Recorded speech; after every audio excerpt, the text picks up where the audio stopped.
प्यारी साथ संगत जी, बड़े ही प्रेम और सत्कार से कहना, धन निरंकार जी। भक्ति, ये शब्द सुनते ही मन में शांति और समर्पण का भाव आता है। पर क्या हम जानते हैं कि सच्ची भक्ति शुरू कहाँ से होती है? क्या केवल कथा कीर्तन सुनना ही भक्ति है? निरंकारी बाबा हरदेव सिंह जी महाराज ने भक्ति के 5 ऐसे आधार स्तंभ बताए हैं जिनके बिना भक्ति की इमारत खड़ी ही नहीं हो सकती। ये हैं गुरु, ज्ञान, सत्संग, सेवा और सुमिरन। आइए एक जिज्ञासु भक्त और एक ब्रह्मज्ञानी महात्मा जी के इस गहरे संवाद के जरिए भक्ति की इन सीढ़ियों को समझें और अपने जीवन को सफल बनाएं। महात्मा जी, धन निरंकार जी, आज दुनिया में हर कोई भक्ति कर रहा है। लोग मंदिरों में जाते हैं, कथा कीर्तन सुनते हैं। उनका विश्वास है कि भगवान खुश होकर फल देंगे, दर्शन देंगे। पर फिर भी जीवन में खालीपन क्यों है? सच्ची भक्ति आखिर है क्या? धन निरंकार जी, देखिए महात्मा जी, संसार जो भक्ति कर रहा है वो परमात्मा को बिना जाने की जा रही है। बाबा अवतार सिंह जी ने स्पष्ट लिखा है, भक्ति लोक की अजय न समझे, रब नु पाणा भक्ति ये। भक्ति का आरंभ ही तब होता है जब प्रभु को पाकर उसके साथ नाता जोड़ लिया जाता है। सोचो, अगर जीवन में कोई आया ही नहीं तो प्यार किससे करोगे? जैसे किसी मां की गोद में बच्चा अगर आया ही नहीं तो वो स्नेह किससे करेगी? इस मोह और प्यार के लिए गोद में बच्चा आना जरूरी है। यानी पहले जानना जरूरी है। बिल्कुल, जैसे घर में बिजली का कनेक्शन ही ना हो तो कितने ही महंगे बल्ब या मशीनें ले आओ, रोशनी नहीं हो सकती।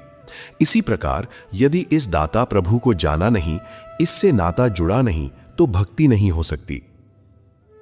इस दातार को आठों पहर ध्यान में रखना, उठते बैठते चलते फिरते इसका एहसास करना ही भक्ति है। भक्त के लिए एक पल भी ऐसा नहीं होता जब ये परमात्मा गैर हाजिर हो। जब मन से इसकी गैर हाजिरी होती है तभी हमसे बुरे कर्म होते हैं। गुरु मत में तीनों चीजें जरूरी हैं, भक्ति, भक्त और भगवान। महात्मा जी, अगर कोई अनजाने में, अज्ञानता में गलती कर बैठे तो क्या प्रभु उसे माफ नहीं करते?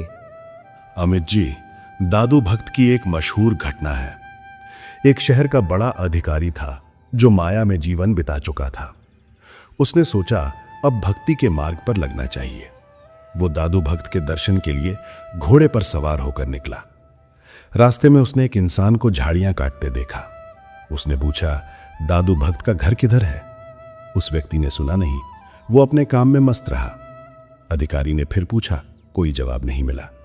गुस्से में आकर उसने घोड़े से ही उस इंसान को लात मारी और चाबुक से भी मारा और आगे बढ़ गया।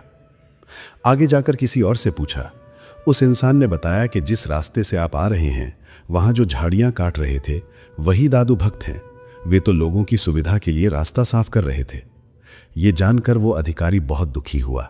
वापस जाकर माफी मांगी। दादू भक्त ने कहा, तेरी गलती नहीं, तेरी अज्ञानता की गलती थी। अब तूने जान लिया है तो नतमस्तक हो रहा है। अज्ञानता के कारण ही इंसान भूल करता है। जब सत्य की रोशनी मिलती है तो चाल अपने आप सही हो जाती है। तो महात्मा जी, ज्ञान होने के बाद जीवन में क्या बदलाव आता है?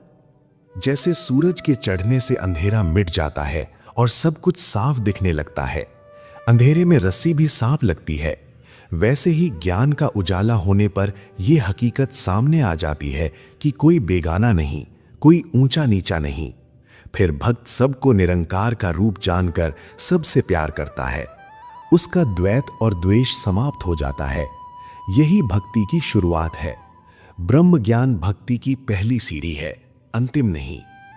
महात्मा जी, अगर ज्ञान हो ही गया, प्रभु को जान लिया, तो फिर रोज रोज सत्संग की क्या जरूरत है? क्या एक बार जानना काफी नहीं? अमित जी, ऐसा क्यों नहीं सोचते कि ये 2 दिन पहले तो नहाया था, आज फिर क्यों नहाना है? भोजन अगर नहीं किया तो शरीर कमजोर हो जाएगा, नहीं नहाए तो शरीर से बदबू आएगी। इसी तरह मन को निर्मल रखने के लिए साध संगत का सहारा लेना पड़ता है। संतों की संगति से ही मन निर्मल होता है। यही वो सहारा है जो जीवन की नैया को डोलने से बचाता है। भक्त के लिए सत्संग सबसे पहले होता है। पर महात्मा जी, रोज वही बातें सुनना क्या ये जरूरी है? कबीर जी से भी किसी ने यही पूछा था। कबीर जी ने कोई जवाब नहीं दिया, बस एक हथौड़ी उठाई और जमीन में गड़े एक कीले पर मार दी। अगले दिन वो सज्जन फिर आया। कबीर जी ने फिर वही किया। तीसरे दिन जब वो झुंझलाया तो कबीर जी ने कहा, मैं रोज जवाब देता हूं पर तुम समझ नहीं रहे। मैं इस कीले पर रोज एक चोट इसलिए मारता हूं कि ये जमीन में मजबूती से दबा रहे, हिले नहीं। अगर चोट नहीं मारूंगा तो थोड़ी सी हलचल से ये ढीला पड़ जाएगा और बाहर आ जाएगा।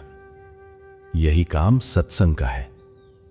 सत्संग हमारे मन रूपी कीले पर बराबर चोट लगाता है ताकि हमारी भावना भगवान से जुड़ी रहे, दृढ़ रहे।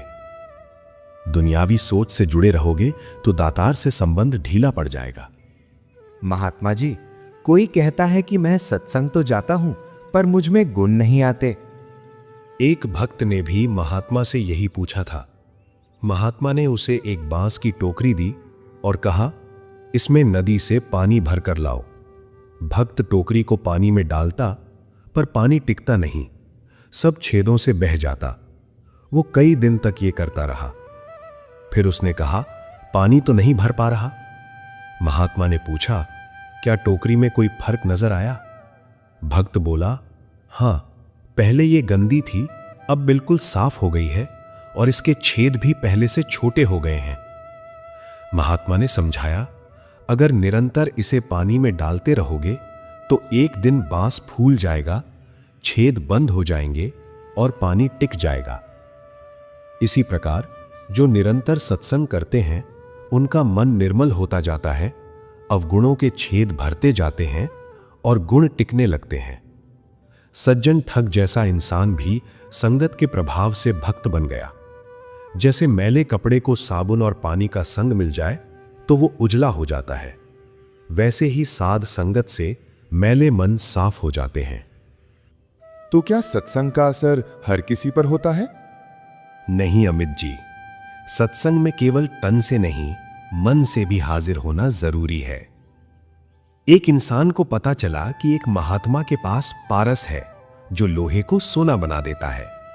वो महात्मा के पास गया। महात्मा ने एक लोहे की डिबिया उसके सामने रख दी। वो इंसान बोला, अगर पारस इस लोहे की डिबिया को सोना नहीं बना सका तो आपका दावा गलत है। महात्मा ने डिबिया खोली। पारस एक कपड़े में लिपटा हुआ था।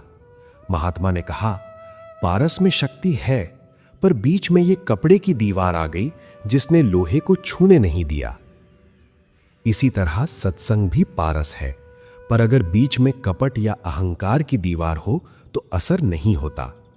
जो खुद को मिटाकर नतमस्तक होकर संगत करता है उसी पर रंग चढ़ता है। संतों ने तो सत्संग को बैकुंठ से भी ज्यादा माना है। जो सुख साधु संग में, सो बैकुंठ न होए। महात्मा जी, सत्संग के साथ साथ सेवा का क्या महत्व है?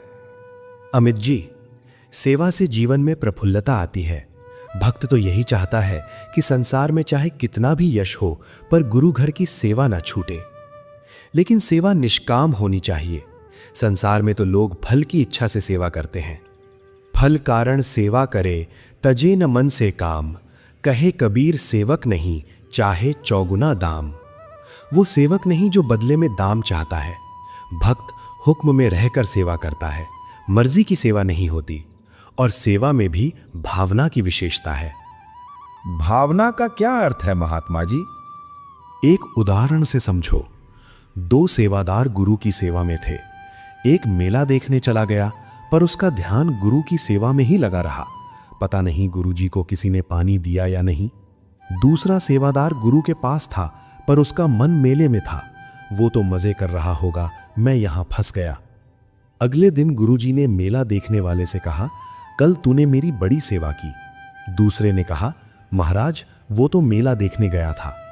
गुरुजी बोले, शरीर करके भले ही वो यहां नहीं था पर उसका ध्यान मेरी सेवा में था, और तू शरीर से यहां होकर भी मन से गैर हाजिर था। भाव ये कि गुरु का ध्यान करके किया हुआ कर्म ही परवान होता है। सेवा वही कर सकता है जो नम्रता में हो, दास भावना में हो। अहंकारी कभी सेवा नहीं कर सकता। हनुमान जी ने भक्ति भाव से सेवा की, आज वे पूजे जाते हैं। भाई कन्हैया जी ने निष्काम सेवा की मिसाल पेश की। सेवा वही है जहां कर्तापन का अहंकार न हो। महात्मा जी, सेवा करते हुए भी मन कैसे जुड़ा रहे? सुमिरन का सही तरीका क्या है? अमित जी, सेवा भी तभी अच्छी होती है जब सुमिरन भी साथ साथ चलता रहे। कड़कती धूप में सेवा करने वाले भक्त से पूछो, उसके मन से कितना आनंद फूटता है। यह आनंद सुमिरन से ही आता है। सुमिरन का अर्थ केवल तोते की तरह प्रभु नाम का रटन नहीं है। इसका भाव है निरंकार दातार की निरंतर याद, निरंतर ध्यान।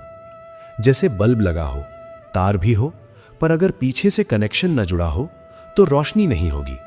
वैसे ही अगर मन की लिव, ध्यान निरंकार से नहीं जुड़ी, सिर्फ जीभ रटन कर रही है, तो मन में रोशनी नहीं आएगी। उठते बैठते, काम करते हुए जब निरंकार का एहसास रहता है, वही सच्चा सुमिरन है। जैसे गाय का ध्यान बछड़े में रहता है, जैसे मां का ध्यान बच्चे में रहता है, चाहे वो कोई भी काम करे, वैसे ही भक्त के रोम रोम में प्रभु की याद समाई होती है। पंजाबी में कहते हैं, हथ कारवल ते चित यारवल, यानी हाथ कर्म की ओर और चित यार यानी प्रभु की ओर। पर महात्मा जी, कई लोग तो दिखावे के लिए भी सुमिरन करते हैं। हां, बनावटी सुमिरन व्यर्थ है। जैसे एक भिखारी भी राम राम करता है, पर उसका हृदय भीख में होता है। आंखों का ध्यान आने जाने वालों की जेब पर होता है। इसे सुमिरन नहीं कहते। लैला मजनू की कहानी है। लैला मजनू के ध्यान में गुजर रही थी। रास्ते में एक इंसान इबादत कर रहा था। उसने लैला को रोका कि तूने मेरी इबादत भंग कर दी। लैला बोली, मैं तो इश्क मिजाजी लौकिक प्रेम में थी, मुझे तू नजर नहीं आया।